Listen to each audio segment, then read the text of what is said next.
نماز پڑھنے والے اگر نماز کی روح سے آشنا ہو جائیں کہ یہ محض اوپر نیچے ہونے کی مشق نہیں ہے، بلکہ یہ اللہ کے حضور اپنی نیازمندی کا اظہار ہے، اپنے عجز کا اظہار ہے، تو پھر نماز ان کو وہ مقام دیتی ہے اور وہ شعور بخشتی ہے کہ جو بے نمازی کے نصیب میں کہاں۔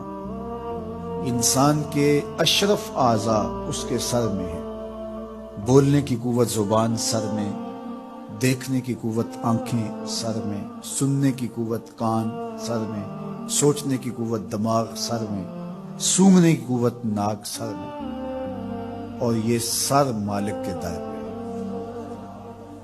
اور زبان سے بندہ کیا کہہ رہا ہے؟ سبحان ربی الاعلی، مالک تو سب سے اعلیٰ ہے۔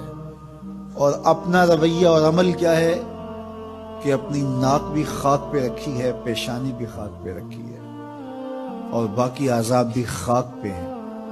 تو گویا عملاً یہ بتا رہا ہے مالک مجھ سے نیچا کوئی نہیں اور تجھ سے اونچا کوئی نہیں۔ اور اگر وہ نماز کی روح سے آشنا ہو جائے تو سجدے سے سر اٹھانے سے قبل اللہ سارے اس کے بوجھ اتار دے، اس کے من میں روشنیاں کر دے۔ تو نماز بندگی کا شعور دیتی ہے، من میں چراغاں کرتی ہے۔ اللہ کے حضور جھکنے سے بندہ ایسا بندہ کامل بن جاتا ہے کہ پھر وہ کسی اور کے آگے نہیں جھکتا۔ تو اپنی اولاد کو نماز کی محبت دو، نماز کی ترغیب دو، نماز کی عادت دو اور نماز کا حکم دو، اور ان کی عادت راسخ ہو جائے، طبیعت میں پختگی کے ساتھ نماز کو اختیار کرنا ان کی طبع میں جم جائے۔ نماز ان کی طبیعت میں نظم پیدا کرے گی، ان کو نظم و ضبط کا پابند بنائے گی، اور ان کی صحت کی ضامن ہوگی، اور ان کے باطن کی طہارت کا سبب اور ذریعہ ہوگی۔ اس لیے کہا کہ اللہ کے حضور جھکنا نہ بھولنا اور نماز قائم کرنا۔ نماز کا تعلق اپنے آپ سے ہے کہ وہ اپنے آپ کو سنوارتا ہے، تقرب اللہ کے لیے اس کی اپنی عملی کوشش ہے۔ بندے اور خدا کا ایک ربط ہے نماز۔ اسی طرح یہ خیال کہ میرا مالک مجھے دیکھ رہا ہے، اس سے بھی تہذیب نفس ہوتی ہے، باطن کی تربیت ہوتی ہے۔